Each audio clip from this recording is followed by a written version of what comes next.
Good morning, welcome to my daily blog. আমি আবারও চলে এসেছি তোমাদের সাথে সুন্দর একটা ব্লগ শেয়ার করতে। দিনটা ছিল রবিবার। আগের দিন রাতে বৃষ্টি হয়েছিল বলে সকালটা ভীষণই সুন্দর ছিল।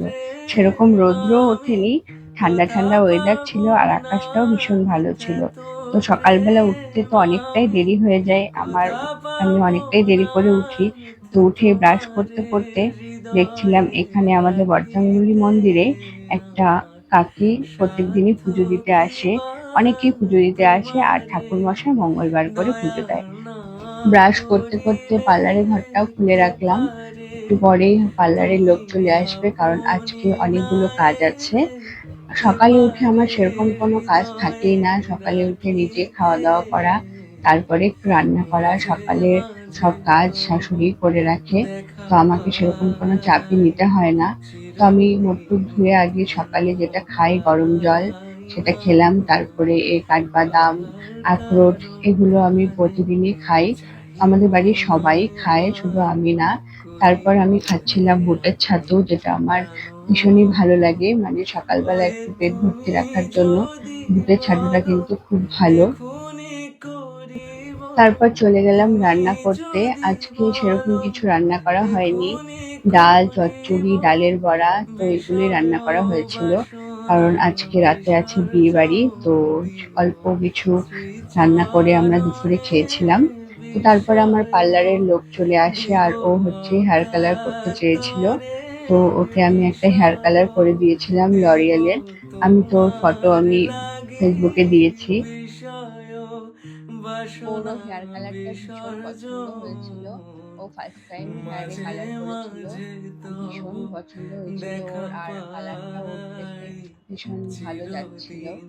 কেন পাই না, কেন মেঘ আসে হৃদয় আকাশে, কেন মেঘ আসে হৃদয় আকাশে। এরপরে পার্লারে আরো কাজ ছিল, থ্রেডিং, ফেসিয়াল, বাট সেগুলোর ভিডিও আর করা হয়নি। তো আমি এখন স্নান করে আসলাম। এখন বেশ অনেকটাই বেলা হয়ে গেছে।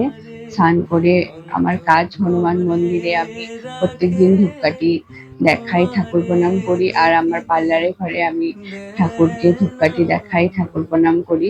তো এটা স্নান করার পরে আমার প্রত্যেক দিনের কাজ। করিলে বলো পাইব তোমারে, রাখিব আখিতে আখিতে।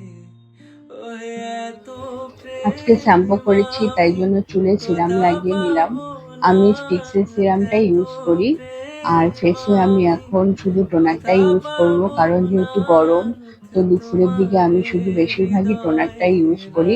ক্রিমটা রাখিব আমি কমই ইউজ করি গরমে। সাধ্য আর বউদের তো তোমায় এটা ম্যান্ডেটারি যে স্নান করার পরে সিঁদুর পরতেই হবে। আর সিঁদুর না পরলেও মুখটা একদমই ভালো লাগে না। তো যেটা নিয়ম, তো সিঁদুর আমি পরে নিলাম। না এলে কে পারে হৃদয়ে রাখিতে। রাতে এখন আছে একটা বিয়ে বাড়ি। তো আমি এখন রেডি হব, তার জন্য আমি সবকিছু প্রিপারেশন করছি।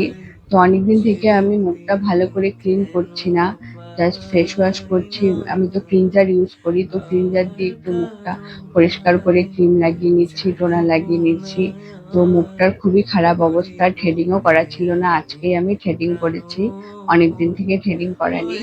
তো ভাবলাম যে একটু মুখটা পরিষ্কার করে নিই। তো মুখটা পরিষ্কার করে নিয়ে আমি রেডি হয়ে গেছি। তো এটারও কিন্তু একটা গেট রেডি উইথ মি আমি তোমাদের সাথে শেয়ার করেছি। তো আমাকে কেমন লাগছে সেটা অবশ্যই জানিও। তো আমি আগে খোপা করেছিলাম, তো তারপর ভাবলাম যে খোপা করে আমাকে অতটা ভালো লাগছে না, পরে আমি চুলটাকে ছেড়ে ক্লিপ লাগিয়ে নিলাম। দিব অকাতরে বিষয়, দিব তোমার লাগি বিষয়, বাসনা বিসর্জন মাঝে মাঝে তব দেখা পাই চিরদিন। আমরা বেরিয়ে পড়েছি বিয়ে বাড়ি যাওয়ার জন্য, আর বিয়েটা ছিল পার্শ্বনাথ ভবনে। কেন তো পার্শ্বনাথ ভবনে আমি ফার্স্ট মেঘাসে টাইম কোনো বিয়ে খেতে হৃদয় যাচ্ছি। এটা আমার আকাশে, প্রথমবার। আমি এর কেন আগে গেছিলাম একবার পার্শ্বনাথ ভবনে, মেঘাসে তখন রথের সময় ওখানে হৃদয়াকাশে জগন্নাথ পুজো হয়, তো তখন তোমারে গিয়েছিলাম। তাছাড়া আর পার্শ্বনাথ ভবনে যাওয়া হয়নি। আর এটাই আমার ফার্স্ট টাইম পার্শ্বনাথ ভবনে বিয়ে খাওয়া। আর ভবনটা ভীষণই সুন্দর। সোনার নাচ দেখতেও একবার গিয়েছিলাম, তো সোনা এসছে, কণিকাজি এসছে। তো সোনার জন্য আমি অনেকক্ষণ থেকে অপেক্ষা করছিলাম, ওরা আসতে অনেকটাই লেট করে ফেলেছে। এটা হলো বউ, ভীষণ সুন্দর লাগছিল। আর মানে এত বড় জায়গা, খুব সুন্দর করে সাজিয়েছিল, ভীষণ ভালো লাগছিল। তো আমরা বেশিক্ষণ থাকিনি, আমরা কিছুক্ষণ থেকে খাওয়া দাওয়া করে চলে এসেছি। তো ভিডিওটা কেমন লাগলো সেটা অবশ্যই কমেন্টে জানিও। দেখা হচ্ছে পরে কোনো সুন্দর ব্লগে। টাটা। এত প্রেম আমি কোথা পাবো না তোমারে।